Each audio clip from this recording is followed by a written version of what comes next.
오늘은 우리 교회 핵심 가치주일 네 번째, 이제 마지막 핵심 가치죠. 다음 세대입니다. 코로나 때였습니다. 델타 바이러스가 창궐하던 그때여서 제가 살던 지역은 아예 집 밖에도 나가지 못하도록 완전히 그렇게 철폐를 했습니다. 가게도 문을 안 열고 가게도 갈 수 없고 집 안에만 있으니까 답답합니다. 그러다 문득 호떡이 먹고 싶어졌습니다. 여러분 그럴 때 있으시죠? 뭔가 갑자기 먹고 싶을 때가. 인도는 호떡 파는 데가 없습니다. 집에서 만들어 먹어야 됩니다. 여러분 호떡 만들어 보신 분 계세요? 저는 그때 당시 한 번도 만들어 본 적이 없었습니다. 유튜브를 보고 호떡을 한번 만들려고 이제 반죽을 했습니다. 근데 그냥 밀가루 물 넣고 반죽해서 그냥 쓰면 딱딱해서 못 먹고요. 발효를 시켜야 됩니다. 발효를 이제 시키려고 반죽을 다 이렇게 했습니다. 이제 시간이 지났는데 이렇게 가서 열어보니까 아직 발효가 안 된 거예요. 제 아내가 뭐 이렇게 성격이 급하냐고, 조금만 내버려 두면 알아서 발효가 될 텐데 금방 발효가 되는 게 아니라고. 그래서 이제 또 한참 동안 있다가 너무 궁금해서 갔어요. 이게 발효가 안 되는 거예요. 이거 비정상 아니냐, 이 정도에 뭔가 기포가 올라오고. 저도 옆에서 봤거든요. 뭔가 이렇게 냄새가 나야 되는데 반죽이 그대로인 거예요. 몇 시간을 뒀는데요, 반죽이 뭔가 된 것 같은데 반죽이 그대로였습니다. 뭐가 문제일까? 다 넣었는데, 유튜브에서 가르쳐준 대로 다 넣었는데 반죽이 그대로인 거예요. 나중에 가서 보니까 그 누룩, 이스트가 너무 오래돼가지고 죽었습니다. 생명력을 잃어서 반죽이 발효가 안 됐던 것이에요. 나중에 이제 슈퍼가 문을 열고 과연 이스트가 문제였나 해서 이스트를 사다가 바꿔가지고 발효를 시켰더니요, 금방 날씨가 따뜻하니까 뭐가 기포가 막 뽀글뽀글 올라오기 시작하면서 이렇게 금방 부풀어 오는 것을 경험하게 했습니다. 아주 작은 양의 이스트가 반죽 전체 형질을 바꾸는 그 놀라운 그 반응, 화학 반응을 보면서 참 신기한 경험을 했던 적이 있습니다. 조그만 부분만 살아 있어도 전체를 바꿀 수 있는데 그 조그만 것이 죽어 있으니까 아무런 변화를 일으키지 못하는 것을 그 작은 경험을 통해서 교훈을 얻게 되었습니다. 여러분, 살아있는 모든 것은요, 생명을 낳습니다. 살아있는 것은요, 변화를 만들어냅니다. 사람은 사람을 낳지요. 살아있는 생명체는요, 사람을 낳습니다. 그럼 교회는요, 뭘 낳지요? 교회를 낳습니다. 건강하고 살아있는 교회는요, 교회를 낳아야 하는 것이 지극히 당연합니다. 그 좋은 예를 오늘 우리가 읽은 사도행전 본문에 나와 있습니다. 이제 안디옥 교회라고 하는 것이 탄생을 하는데, 예루살렘 교회 성도들이 스데반 집사가 순교당하는 것을 보고 그 핍박 때문에 도망 다닌 그들이 복음 증거함으로 말미암아 안디옥 교회라고 하는 것을 만들어내게 됩니다. 예루살렘 교회가 안디옥 교회를 만들어내는 그 과정을 지켜보면서 우리 교회 다음 세대들이 어떻게 다음 세대의 리더로 탄생하고 무엇이 어떤 요인이 그들을 변화시키고 그들의 인생의 축복이 될 수 있는가. 너무나도 교회가 탄생하는 원리랑 다음 세대 리더들이 변화받고 성장해서 교회 리더로 성장하는 것이랑 너무 원리가 같다라고 하는 것을 말씀 묵상하면서 저는 깨닫게 되었습니다. 그래서 안디옥 교회가 성장할 수 있던 그 세 가지 요인과 함께 우리 교회 다음 세대들이 성장하고 변화되는 데 필요한 그 세 가지 요인, 똑같은 요인인데요, 이것을 오늘 함께 나누는 시간을 갖도록 하겠습니다. 스데반의 핍박으로 많은 신자들이, 예수님을 믿는 성도들이 여러 지역으로 흩어졌습니다. 그 중에 일부가요, 베니게와 베니스, 베니게와 구브로와 안디옥까지 이르러 유대인에게만 말씀을 증거합니다. 그런데 그 중에 일부는요, 유대에게만 전하는 것이 아니라 구레네 몇 사람이 안디옥에 가서 이방인에게도 헬라인에게도 복음을 증거합니다. 지금 예루살렘 교회가 베드로를 통해서 하나님께서 이방인도 구원하신다라고 하는 이 사실을 공포하기 전입니다. 그들은 알지 못했는데 그냥 그런 거 따지지 않고 왜 굳이 유대인에게만 복음을 증거해야 되지? 이방인에게도 하자. 그냥 그런 거 따지지 않고 복음을 증거했는데 그 헬라인들이 하나님의 은혜를 주셔서 예수님을 믿게 돼서 이제 안디옥 교회가 만들어지게 됩니다. 그때 이 소식을 들은 예루살렘 교회가요, 그 소식을 듣고 이런 일이 있었나구나 라고 방치하지 않습니다. 예루살렘 교회는 즉각적인 반응을 합니다. 지금 마침 베드로의 증언을 통해서 하나님이 이방인도 구원하신다는 그 사실을 이제 알게 되었고, 그리고 자기들이 허락하진 않았지만 흩어진 사람들이 안디옥에 있는 이방인들에게 복음을 증거하고 예수님을 믿는 사람들이 모여들었다라고 하는 그 소식을 듣자마자 예루살렘 교회는요, 즉각적인 반응을 합니다. 방치하지 않고요, 반응을 합니다. 우리 다음 세대에 가장 필요한, 성장에 필요한 것은요, 그들의 필요에 반응해 주는 것입니다. 지금 우리 성장하는 아이들이, 자녀들이, 또 여기 계신 많은 분들에게는 이제 손자, 손녀가 되겠죠. 또 우리 교회 학교에 있는 우리 유치부, 아동부, 중고등부, 청년부에 있는 우리 다음 세대, 이 미래의 주역들이 지금 어떤 상황에 있는지, 어떤 필요에 있는지 유심히 관찰하고 그리고 그들의 필요에 대해서 반응해 주는 것입니다. 예루살렘 교회는요, 순발력 있고 신속한 결정을 합니다. 그들이 아주 신속하게 결정을 해 주었죠. 그래서 훗날 세계 선교의 발판이 되는, 세계 선교의 역사의 중심이 되고 세계 선교의 역사를 바꾸는 안디옥 교회가 탄생하게 되었다고 하는 것입니다. 세상에 저절로 되는 일은 없지요. 저절로 성장하지 않고요, 저절로 성공하지 않습니다. 이 견고한 이방인의 선교의 전초기지가 될 수 있는 안디옥 교회가 탄생하기까지는 예루살렘 교회에 굉장히 순발력 있는 반응과 조치가 있었다고 하는 것입니다. 여러분, 사람도 성숙하게 자라고 성장할 때까지는요, 지속적인 케어가 필요합니다. 이 케어라고는, 돌봄이라고 하는 것은 무엇이죠? 돌봄은 필요에 대한 반응입니다.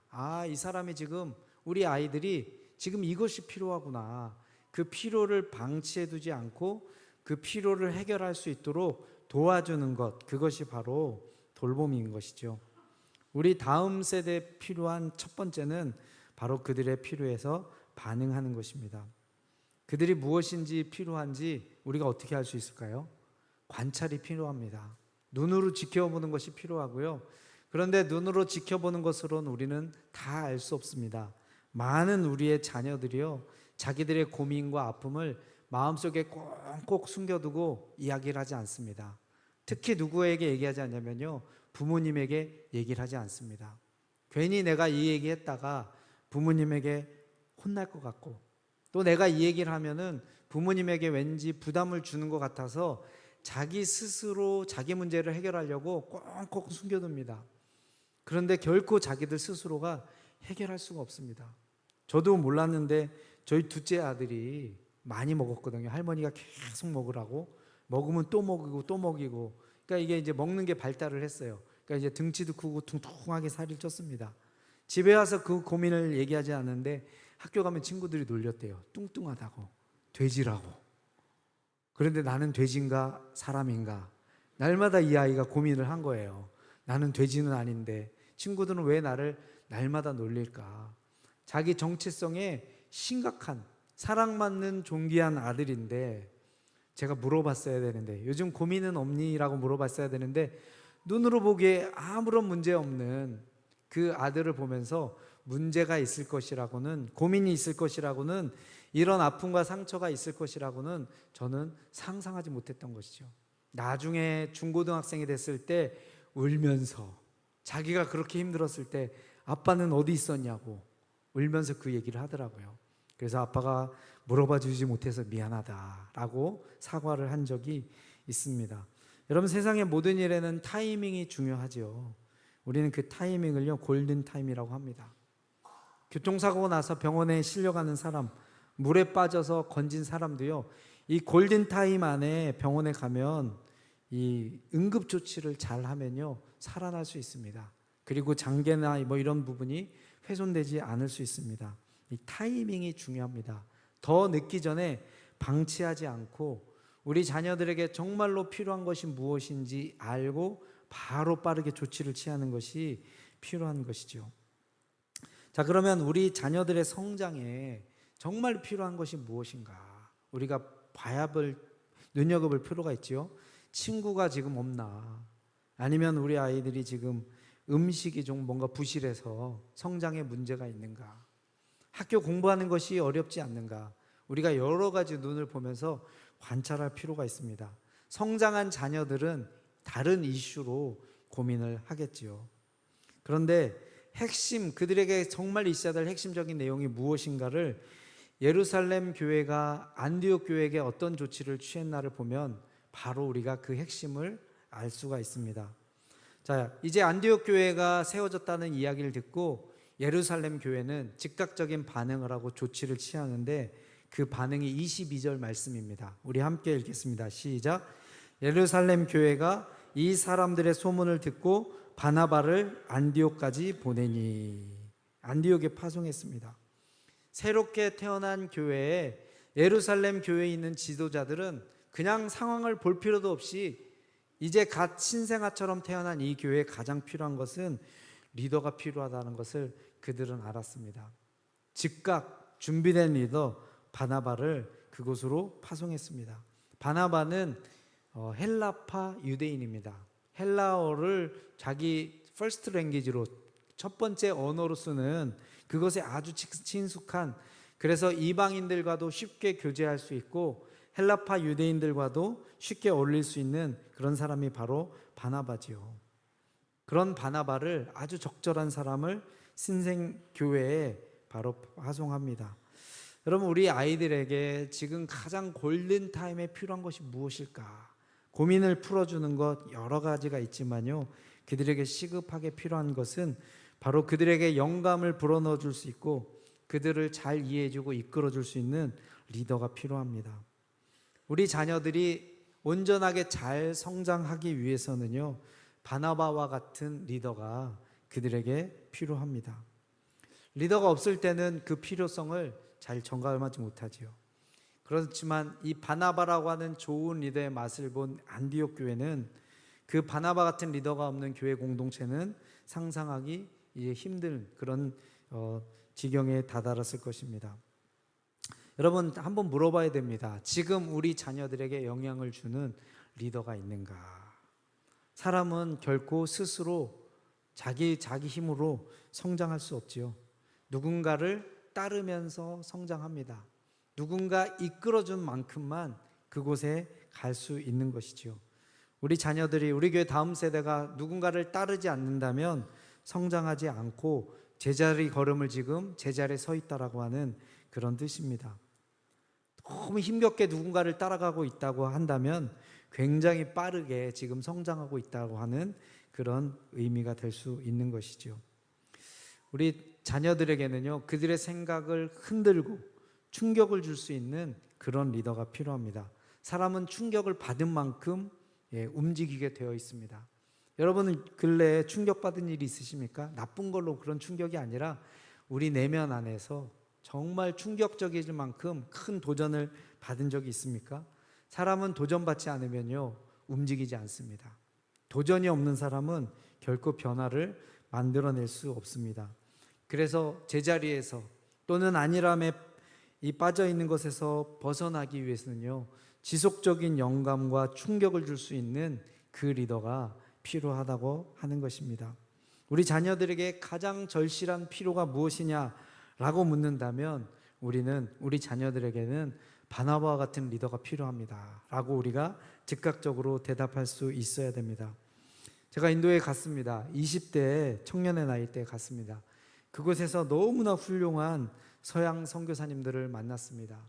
사역도 수십 년을 해서 너무 잘하고, 그리고 삶과 영적인 삶에 있어서도 너무 성숙해 있는, 그리고 이제 한국에서 선교사로 온 지 얼마 안 되는 이제 초년생, 선교사 초년생인 저희에게 관심을 가져주고 집중해주면서 그렇게 지도해주는 좋은 리더들을 만났어요. 그 어느 날 제가 궁금증이 생겼어요. 이렇게 훌륭한 리더들은 과연 어떻게 만들어졌는가? 누가 만들었는가? 그래서 리더를 만날 때마다 인터뷰를 했습니다. 당신이 오늘 이곳에 서 있게 될 수 있었던 영향력은 무엇입니까? 그랬더니 인도에서 가장 영향력 있는 그분이 얘기를 했었어요. 자기는 원래 쓰레기차 조수로, 쓰레기를 하는 청소차 조수로 그렇게 살아가고 있었다고 합니다. 그런데 그 쓰레기차를 운전하는 자기의 사수가 자기에게 만날 때마다 원리 원칙을 가르쳐주면서 자기 일에 책임지는 삶에 대해서 도전을 줬대요. 이거 쓰레기 치우는 것은 우리가 세상을 치우는 일이다. 우리가 세상을 깨끗해 하는 일, 이거 엄청난 일이다. 자기는 좀 부끄럽고 할 일 없어서 했다라고 생각했지만 자기 사수가 자기가 하는 일이 얼마나 중요한지를 자기가 아주 청년 때, 초년생 때, 사회초년생 때 그것을 알려주고 그것이 기반이 되어서 나중에 하나님의 인도하심으로 이제 선교사가 되었고, 선교지에서 자기가 발휘하는 모든 리더십의 기초가 자기 청소부 그 사수로부터 배웠던 것인 것을 고백하는 이야기를 들었습니다. 또 다른 리더들을 만났습니다. 어떻게 그 시절에 정말로 열악했던 이 나라 인도까지 선교사로 왔습니까? 어떻게 몇 살에 왔습니까? 그랬더니 거의가 만으로 미국 나이로 19살, 20살에 왔대요. 어떻게 이 나라를 왔습니까? 그랬더니 자기 리더가 무조건 가라 그랬대요. 그분은 미국 사람이었습니까? 자기 리더는 미국 사람이 아니었대요. 훈련하는 DTS 훈련을 받는 그 리더는 이 섬나라 사람 사모이안이라고 하는 그분이었는데 그분이 무조건 인도로 가라고 도전을 했고, 그분이 얘기를 했대요. 가서 좋은 일 생기면 나한테 연락하고 어려운 일 생기면 나한테 연락하지 말고 니네가 알아서 해결해라. 어려운 일 생기면 하나님께 기도하고 좋은 일, 열매 생기고 사람들이 전도돼서 돌아오고 교회 개척되고 좋은 일 있을 때만 나한테 연락하고 아예 배수진을 딱 쳤어요. 어떤 어려움이 있어도 너희가 하나님께 스스로 돌파하면서 문제를 해결해라. 그 19살, 20살 된 그 청년들이 와서 얼마나 좌충우돌 했는지, 얼마나 연약한 사람들이었는지, 그럼에도 불구하고 리더가 얘기했던 그 이야기가 귀에 쟁쟁하게 계속 울리면서 문제 생기면 어느 누구에게도 도와달라고 징징대지 말고 하나님께 기도하면서 돌파해라 라는 그 마음으로 그렇게 크고 성공적인 사역을 이뤘다는 것을 나중에 제가 알게 되었습니다. 여러분, 어떤 리더가 좋은 리더인가요? 세상의 리더들은 많은 리더들이 있습니다. 성격도 다르고 스타일도 다르고 취향도 다릅니다. 그럼에도 불구하고 그 오늘 사도행전 말씀에서 바나바가 보여주는 이 두 가지 요소가 있습니다. 좋은 리더는 어떤 사람인가? 어떤 사람이 변화를 주고 충격을 일으키며 사람들이 성장할 수 있는 지속적인 자극을 주는가? 오늘 23절에 보니까 그가 이제 파송을 받고 바나바가 그곳에 가서 그가 이르러 하나님의 은혜를 보고 기뻐하며, 이 바나바라고 하는 사람은요 어디서 기쁨을 취하는가? 하나님께서 일하시는 하나님 나라의 확장을 보면서 너무 크게 기뻐했습니다. 한 사람이 무엇을 기뻐하는지를 보면요 그 사람의 중심에 무엇이 들었는지를 알 수가 있습니다. 리더의 핵심 가치는요 그가 기뻐하는 것을 보면서 알 수 있는 것이죠. 바나바는 안디옥에 도착해서 하나님께서 은혜 베풀어 주셔서 그 핍박 때문에 흩어진 유대인들이 이방인에게 복음을 증거할 때마다 이방인들이 마음을 돌이켜 우리 주 예수 그리스도를 믿는 그 믿음에 결단하는 일들이 너무나도 열매 맺는 것을 보고 하나님께 감사하며 기뻐했다고 하는 것이죠. 우리 성경 말씀에 이런 말씀 있죠. 천국은 마치 밭에 감추인 보화 같으니 사람이 이를 발견한 후 숨겨두고 기뻐하며 돌아가서 자기의 소유를 다 팔아 그 밭을 산다. 감추인 보화를 발견하고 기뻐하는 사람, 하나님 나라, 이 천국이라고 하는 하나님 나라를 보고 기뻐하는 사람, 바로 이 바나바가 가졌던 그의 기쁨이었습니다. 여러분, 한번 지난주 한 주를 돌아보시기 바랍니다. 여러분, 무엇인가 기뻐하셨던 적 있죠? 무엇으로 기뻐하셨습니까? 드라마가 다음 편이 나왔어. 너무나 궁금했는데. 여러분, 무엇으로 기뻐하셨어요? 그동안 먹고 싶었던 것이 있는데 그 먹는 것, 그것을 먹게 돼서 기뻐하셨습니까? 내 마음에, 내 영혼에 정말 가장 큰 기쁨을 주는 것이 무엇인가? 이 바나바의 기쁨은 다른 것이 아니라 하나님 나라가 확장되는 것을 보고요, 바나바는 기뻐했습니다.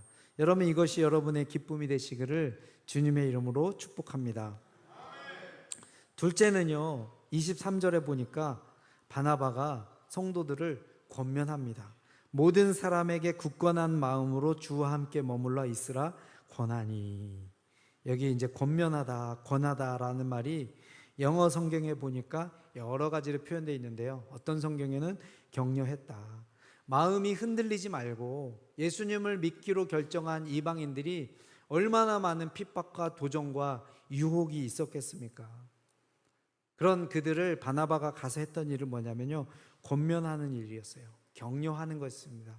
믿음이 흔들리지 않기를 위해서 세상에 그들이 닥친 어떤 종류의 일이 닥치더라도 예수님을 꽉 붙잡아라, 하나님 나라를 꽉 붙잡아라라고 그가 이제 권면을 했습니다. 그런데 어떤 성경에 보면요, 이 권면하다 말을 간곡히 타이르다 이런 말로도 있고요, 또 사람들을 강력하게 설득해서 그 사람들이 그 일을 꼭 하도록 강력하게 권면하는 그런 뜻으로 나와 있습니다. 이 바나바가 굉장히 착한 사람이죠. 젠틀한 사람입니다. 그런데 부드럽게 성도들을 그렇게 권면하지 않습니다. 굉장히 강력하게 설득하고 꽉 그 멘탈을 꽉 붙잡을 수 있도록 강력한 말로 흔들리지 않는 그런 강도 높은 수준의 권면을 지금 하고 있는 것입니다. 여러분, 리더는요, 자기 혼자만 좋은 곳으로 가는 사람이 아닙니다. 천국의 보화를 자기만 발견하고 자기 혼자 기뻐하는 사람이 아니라 이 기쁨을 다른 사람도 누릴 수 있도록 다른 사람들을 요청하는 사람이에요. 그 사람들의 생각을 변화시키기 위해서 끈질기게 설득하고 격려하는 사람입니다. 때로는요, 훈계도 하고 혼내기도 하는, 왜요? 잘못된 길에서 돌이키기 위해서 강력하게 붙잡는 일을 하는 사람이 바로 이런 그것이 바로 영적인 리더지요. 자기 삶의 현상 유지에 머무르지 않도록 도전하고 격려하는 그것이 바로 필요한 사람입니다. 한 청년이 훈련을 받으러 왔습니다. 누나가 세상에 삶의 목표도 없고 이제 가끔씩 마약도 손대고 너무 미래가 없는 동생을 훈련을 받으라고 맡겨줬어요. 그 청년은 대학교도 나오지 않고 고등학교도 제대로 졸업하지 못한 그런 청년이었습니다. 그냥 고향에서 일도 하지 않고 빈둥빈둥 놀던 그런 청년이었어요. 누나가 했던 일은 가족들이 아무리 해도 바꿀 수가 없어요. 그래서 누나가 했던 일은 무엇이냐면은 이 동생이 도전받을 수 있는 좋은 환경에 동생을 밀어넣은 거예요. 뭘로 무슨 말로 꼬셔서 밀어넣은지는 모르겠습니다. 동생이 그곳에 있는 수많은 젊은이들 보면서 혼자 외롭게 그렇게 미래도 없이 그렇게 살고 있다가 활력을 얻었습니다. 같이 운동도 하고 이제 담배도 끊고 술도 끊고 마약도 끊고 그렇게 애써가면서 자기 마음에 있는 힘을 다 써서 이제 정상적인 사람으로 이렇게 돌아왔어요. 그러자마자 이제 누나가 또 이 동생에게 요청을 합니다. 너 좀 더 성장해야 될 것 같아. 이 정도면 안 되니까 아예 이곳에 이 선교단체에 머물러서 네가 몇 년 동안은 사역을 해라. 그곳에 이 청년이 한 3년 정도 머물렀습니다. 그곳에서 이제 머무르면서 사람들을 돌보는 것도 배우고 좋은 리더들의 도전과 영향을 받았습니다.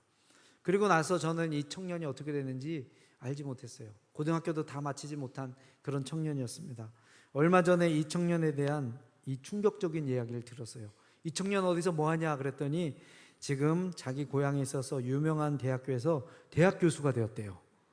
와, 그 과정에 어떤 일이 있었는지 저도 이야기를 듣지는 못했습니다. 불과 얼마 전에 들은 이야기를 들으면서 제가 너무 큰 충격을 받았습니다.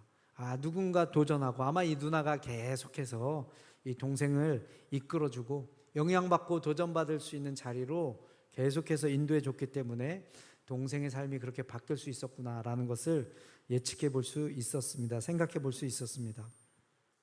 여러분, 영향력을 줄 수 있는 리더가 없는 우리들의 자녀의 삶은 무엇과 같을까요? 이스트 없는 반죽입니다. 이스트 없는. 아무리 시간이 돼도요, 발효가 되지 않으면 어떻게 되지요? 부패됩니다. 썩어서요, 버려야 됩니다. 뭔가 생명력을 불어넣을 수 있는, 확 생각을 바꾸고 마음 상태를 바꿀 수 있는, 도전을 줄 수 있는 리더가 없으면요, 우리 자녀들은요, 현상 유지를 하다가 점점 부패되고 도태할 수밖에 없는 그런 지경에 될 수밖에 없는 것입니다. 여러분, 반죽이 제대로 맛을 내려면요, 이스트가 필요합니다. 사람에겐 리더가 필요합니다. 영향력이 필요합니다. 혼자 스스로 열심히 잘하라고 하려지만요, 힘듭니다. 혼자 스스로 힘과 노력으로 그렇게 성장하고 발전하기는 어렵습니다. 여러분, 그러면 리더만 있으면 자동적으로 바뀝니까? 라는 질문을 우리는 하게 됩니다. 우리 안디옥 교회에 있어서 바나바, 그의 리더십 핵심 가치와 함께 또 바나바의 그 교회를 부흥시켰던 놀라운 면모를 소개해 주고 있습니다. 24절 말씀입니다. 우리 같이 읽겠습니다. 시작. 바나바는 착한 사람이요 성령과 믿음이 충만한 사람이라. 이에 큰 무리가 죽게 더하여 지더라. 큰 무리가 죽게 더하여 지는데 바나바가 어떤 사람인지를 소개하고 있습니다. 왜 소개하고 있지요? 지금 바나바의 됨됨이와 이 교회 성장과는 밀접한 관계가 있다라고 하는 것입니다. 바나바는 착한 사람입니다. 성품이 아주 좋은 것입니다. 착한 성품. 지금 이 사도행전의 이 기자인 누가가 성령의 감동을 받아서 지금 이 성경 말씀을 쓰고 있잖아요. 바나바의 착한 성품에 주목하고 있습니다. 이제 곧 시간이 지나면요, 이제 이 본문 뒤에 보면 여러분 묵상하셨겠지만 도처의 기근이 일어납니다. 도처의 기근이 일어나요. 그런데 예루살렘 교회가 굉장히 큰 어려움에 처하게 됩니다. 그때 이 신생교회에 세워졌던 안디옥 교회가 구제를 합니다. 구제 헌금을 보냅니다. 어떻게 안디옥 교회가 예루살렘 교회까지 구제 헌금을 보낼 수 있을까요? 안디옥 교회는 돈이 많은 막 그런 대형 교회였나요? 결코 그러지 않습니다. 바나바의 착한 성품, 이 DNA가 이제 안디옥 교회 공동체 전체에 흘러들어가는 거죠. 바나바는 예루살렘 교회가 처음 세워질 때 가난하고 어려운 성도들을 위해서 자기의 밭을 팔아서 사도들의 발 앞에 둔 이런 전적이 있었던 착한 이런 이력이 있었던 그런 사람이죠. 그의 착한 DNA가 교회 공동체 가운데 스며들기 시작해서 결국은 구제할 수 있는 수준의 교회 공동체를, 그 교회 공동체 DNA를 만들어내기 시작합니다. 바나바의 됨됨이, 그의 착한 성품과 성령 충만함과 하나님의 말씀을 굳게 잡는 그 믿음이 세계 선교를 발판이 되는 위대한 교회 안디옥 교회를 만드는데 지대한 영향을 행사하고 있는 것입니다. 바나바의 리더십을 한마디로 말하면요, 그는 그의 삶을 통해서 보여주는 리더십이었습니다. 그의 핵심 가치, 그의 권면뿐만 아니라 자기의 착한 성품, 그리고 성령 충만함과 그의 믿음을 자기의 삶의 현장에서 그곳에 있는 안디옥 교회 성도들에게 삶으로 직접 증거한 그런 사람인 것입니다. 여러분, 말로 하는 것보다 더 강력한 것은 무엇이죠? 보여주는 것입니다. 보여주는 것만큼 강력한 것이 없는 것이죠. 자, 이제 말씀을 이제 마무리하려고 합니다. 여러분, 다음 세대의 리더는 바나바와 같은 사람이 있어야지 우리 교회 자녀들, 우리 손자 손녀들이 성장하고 다음 세대 리더가 될 텐데, 여러분, 이 바나바는 누구일까요? 교회 선생님 맞습니다. 교회 목사님 맞습니다. 그들에게 필요한 절대적인 존재들입니다. 그런데 여러분, 한 가지 분명히 아셔야 될 게 있습니다. 우리 자녀들에게 그 누구보다도 가장 영향력 있는 존재는 바로 우리 자녀들의 부모입니다. 부모만큼 그 자리를 대신할 수 있는 사람이 없습니다. 지금까지 여러분 제 말씀을 들으면서 바나바가 찾아와서 우리 자녀들의 삶을 좀 바꿔줬으면 좋겠는데 라는 안타까운 마음을 가지셨는지도 모르겠습니다. 우리 자녀들의 모든 성장과 발전에 가장 중요한 부분은요, 가정에서 일어납니다. 이것이 바로 지름길입니다. 여러분, 지름길을 피해서 돌아갈 생각을 하지 마시기 바랍니다. 책임 회피에 하지 마시고요. 정면으로 승부하시기 바랍니다.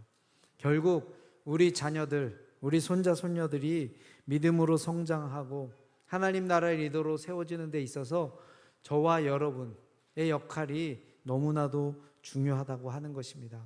내가 할 수 없을 때는 우리가 기도해야지요. 하나님, 저는 너무나도 부족합니다. 그럼에도 불구하고 저도 우리 자녀와 함께 성장하겠습니다. 성장할 수 있도록 하나님 저를 인도해 주시기를 기도합니다. 그 기도가 우리의 기도가 되어야 될 것입니다. 여러분, 대한민국 다음 세대가 인구 숫자도 줄고 있습니다. 인구 숫자만 주는 것이 아니죠. 지금 막 경쟁률 10대 1씩 한국에서 막 과거에 서울대 연고대 나온 사람들이 3년이나 삼수를 했다고 하는 장신대학원, 이런 교회, 이런 신학원들도요, 지금 신학교 통합 문제로 골머리를 앓고 있습니다. 한국의 많은 신학교들이 이미 문을 지금 닫고요, 닫아가고 있습니다. 미국은 과거부터 이것이 지금 시작이 됐습니다. 제가 유럽에 갔는데 교회 목사님, 젊은 목사님 한 분이 7교회를 목회를 합니다. 7주에 한 번씩 그 교회에 찾아갑니다. 목사님이 목회를 할 수 없는 상황입니다. 교회 장로님들이 목회를 하고 그 목사님들은 세례식, 성찬식 이렇게 집례하고 또 다음 교회로 가는 모습을 볼 수 있습니다. 우리 예수님 잘 믿고 천국 가는 거 너무나도 필요하고 중요합니다.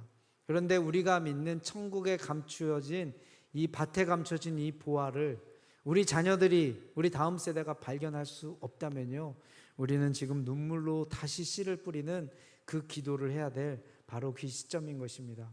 여러분, 세상에 많은 것을 다 가졌어도 우리 자녀들이 구원받지 못하고 하나님 나라를 차지하지 못하고 소유하지 살지 못한다고 한다면 그 유익이 무슨 유익이 되겠습니까?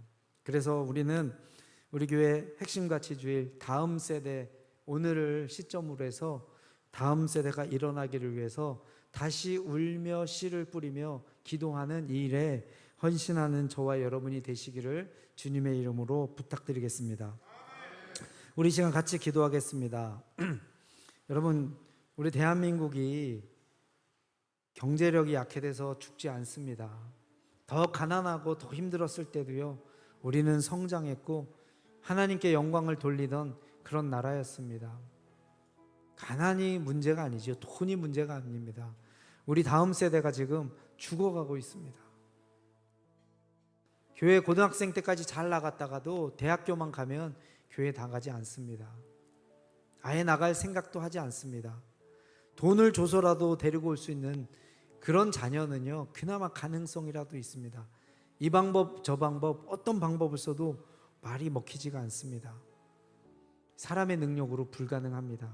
하나님만이 하실 수 있습니다. 우리 이 시간 기도할 때 하나님, 30년만 지나면, 50년만 지나면 우리 대한민국의 미래가 없습니다. 하나님을 예배하는, 하나님을 위해서 헌신하는, 불과 30년 전에 세계 선교사 될 사람이 일어나라고 했을 때 대학생 10만 명이 헌신하던 그런 나라였습니다. 세계에 있는 모든 교회 지도자들이 한국을 부러워하며 우리나라에도 저렇게 헌신된 청년들이 많았으면 좋겠습니다 라고 했지만 지금은 바로 불과 30년이 지나서 씨가 말라가고 있는 그런 상황입니다. 우리 시간 정말 아픈 마음을 가지고 우리 가슴을 치면서 하나님, 우리 다음 세대를 일으켜 주시고 살려 주시옵소서. 우리 교회 다음 세대 사역에 부흥을 허락하여 주시고 우리 헌신된 교사들 또 헌신하게 하여 주시옵소서. 우리 시간 다 같이 함께 통성으로 기도하시겠습니다.